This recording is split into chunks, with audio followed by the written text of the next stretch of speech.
Hi everyone, welcome back to this channel. In today's video, we will learn how to create a fully managed MySQL database using Amazon RDS, and we will connect it with EC2 instance, hosting a PHP web applications. You can also use Java, Python, any web application that is any language, different language based web application you can deploy on server, and you can connect it with your RDSs. So by the end of this video, you will come to know about what is your RDS is and how you can connect MySQL RDS instances, how you can configure a networking and security group with your RDS to securely connecting with your uh, Amazon EC2 instances or EC2 instances. How you can connect with your EC2 instances and through your CLIs. That will also be we will give a demo of it. Next, we will come to know about how we can connect an EC2 to RDS. Then we will connect and create a simple HTML, and we will fill the form, and we will check out whether the applications are filling the data which we are filling through the forms are getting saved under the MySQLs or not. And after that, after end of that, we will check at RDS whether the data has been saved properly or not. So let's get started and understand it. What exactly? So in this image, you can see that. Yeah. Hi everyone, welcome back to the channel. In this video, we will going to learn about how to create a fully managed MySQL database using Amazon RDS and connect it with your EC2 instance hosting a PHP web applications. So by the end of this video, you will know how to understand what Amazon RDS is, how you can launch an MySQL RDS instances, and how you can configure networking and security groups, and also launch and connect to an EC2 instance. How you will going to connect with EC2 to RDS, building a PHP application that stores data in MySQL and verify the data in the RDS databases. So let's get started. So what exactly in this image you can see that we have a RDS instance already created, and we have a remote database that is MySQL, and we are connecting it with through a CLIs, and we will configure security groups here. So the traffic should be in the security group should allow the traffic from EC2 instance to the remote private RDS instances. And here we will under the CLI, through the CLIs, we will create locally, we will create a key pairs so that it will going to be authenticated with the EC2 instance. Without your passwords, you can connect with your EC2 instances. So that's the architecture of your EC2 to connect with your remote EC2 instances with your local instances. So what basically your Amazon RDS are? So Amazon RDS stands for Relational Database Services. Instead of installing MySQL on your EC2 server and managing backup, patching, and upgrades and storage yourself, AWS manages this by himself, and they basically use for the scaling and the multiple instances that they provide, which helps you to automate backup, multi-availability deployments, high availability monitoring with CloudWatches, and automatic patching, and multiple other benefits that it provides. So let's truly understand. Let's get have a demo of it. So let's first create a database. Here we are creating with a full configurations. So we're going to create a first MySQL database. Full configurations we have selected. You can select an easy create as well. So under the full configurations, you will have an option of a free tier as well.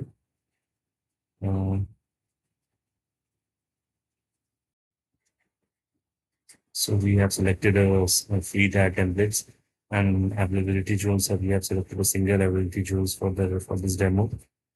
MySQL community, and the second selecting the lower one, that is your 8.4.5. You select any database we have identified as a database identifier name as database one. We'll check it out.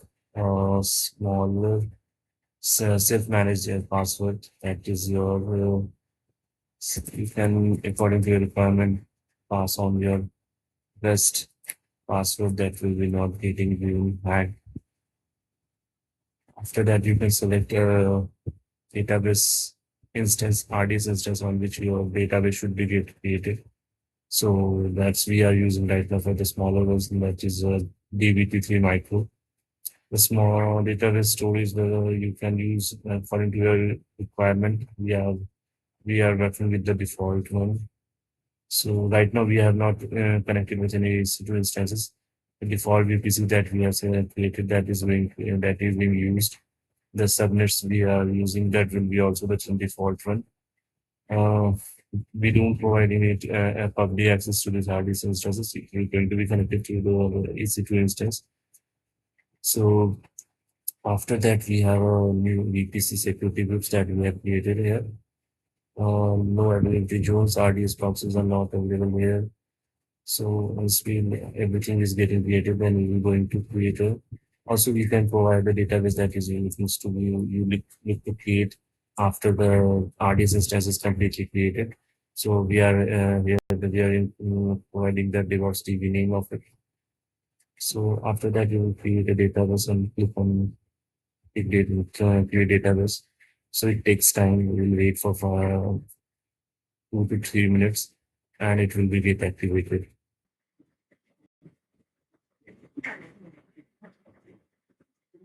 In the meantime, we will once the RDS should be get activated, we will create a local CLI connection with the remote EC2 instances, so that you can fetch the RDS databases from the local servers.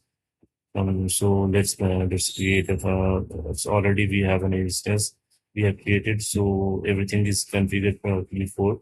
So it's a public data with a public instance, EC2 instance. So only one thing that we need to configure here is we need to update the security groups of it. So here we will update the security groups of your EC2 instance so that it will get connected with your with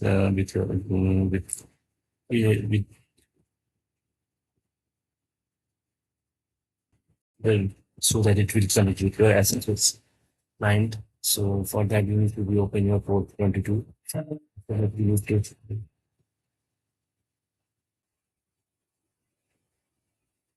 can add the view of SSH, then your HTTP should be open and your HTTPS should be. So we will update that all traffic should be allowed to be on this port. So we will configure that and save the field. So once you go to the your EC2 instance and connect with your SSH client, it will get connected with it. So once you need to click on it, you going to connect with it. So it's instance connect. We'll select public IP, and the public IP has been given here. It's Ubuntu AMI we have used for it, and then we're going to connect with.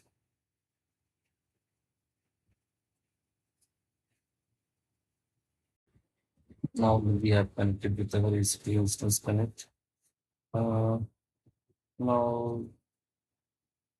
let's configure it to be connected with our local SSH client terminals, so that we can fetch the data from there as well, and we can configure our RDS database from the local terminals as well. So let's connect with our local terminal. We first check that there is any. It will first verify whether there is any SSH keys on AWS client is available or not. If there will be not, then we will create a first one through SSH keychain. since we don't have a SSH keys available for here. So, so first we create SSH keys. So now the SSH public keys has been created.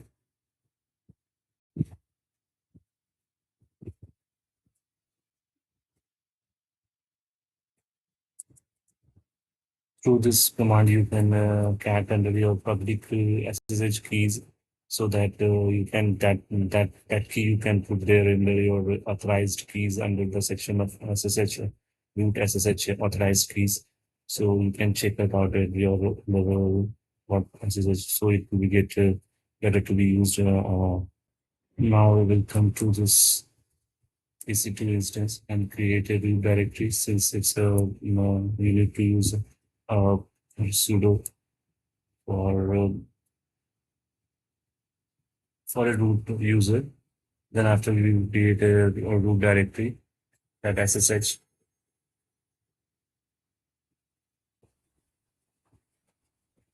Under this root directory, we will put our public key of that we have created through SSH keygen and place it here.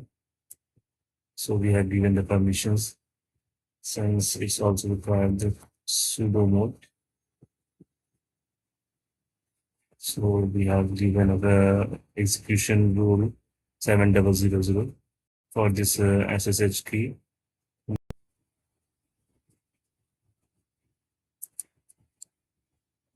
Now we paste that public key from the local terminal under this authorized key section. Now we have added that public key under the authorized key sections through sudo v and root SSH authorized key sections. That will be going to open your authorized key,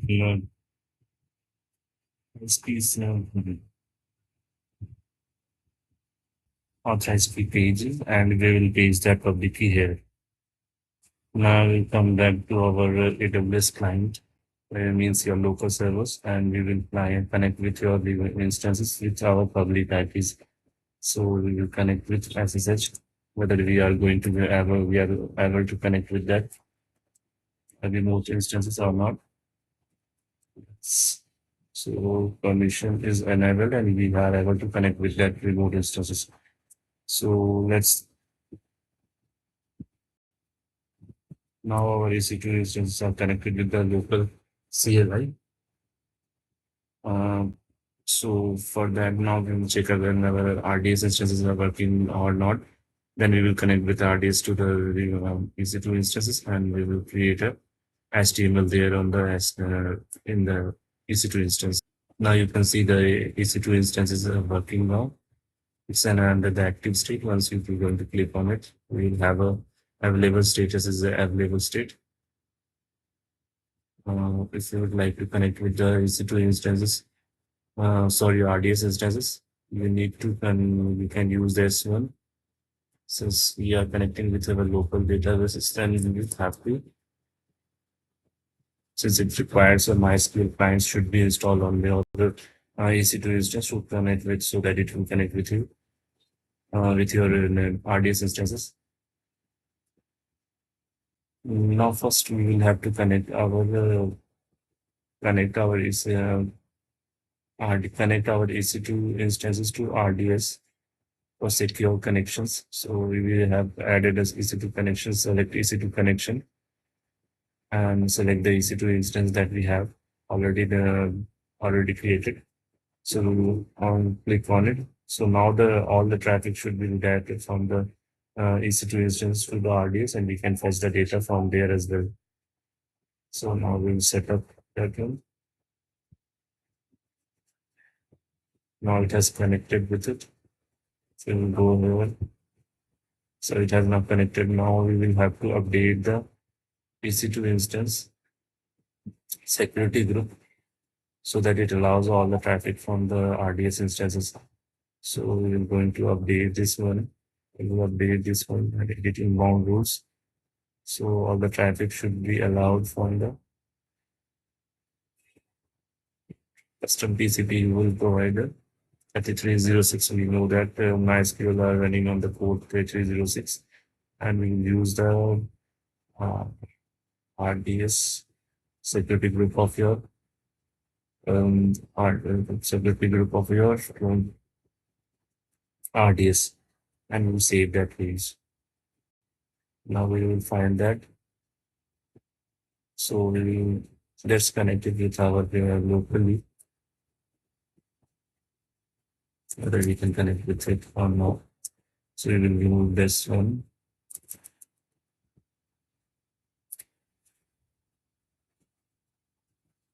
and enter the last year.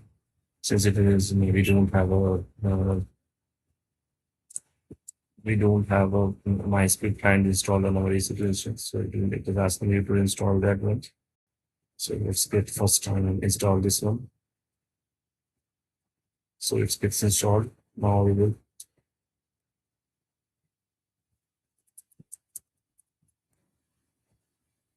now the instance has been connected with your remote RDS.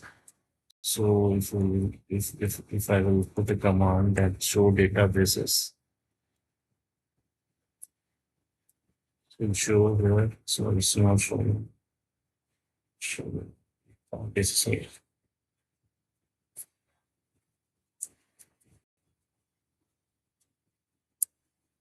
So the DevOps DB database that we have already created is showing here. So we use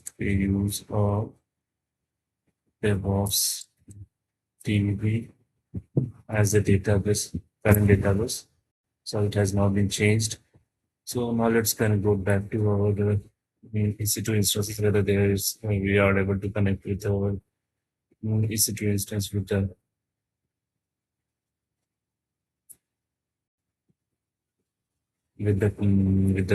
browsers. So let's go open this one and change it to HTTP since we are not secured enough.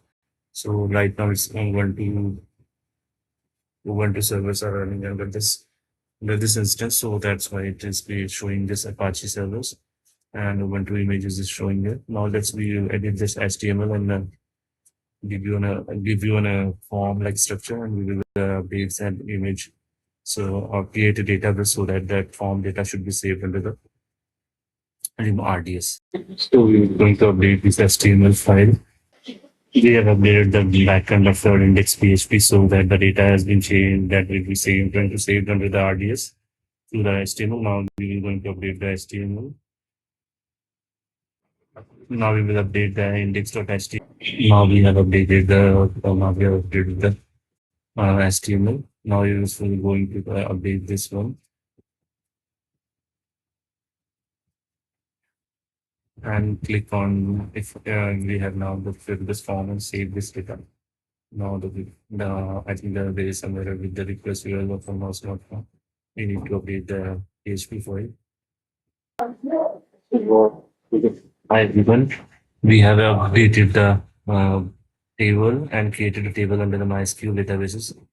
So once we will update this form and add the data here, it will get saved under the wait. Now the data has been saved successfully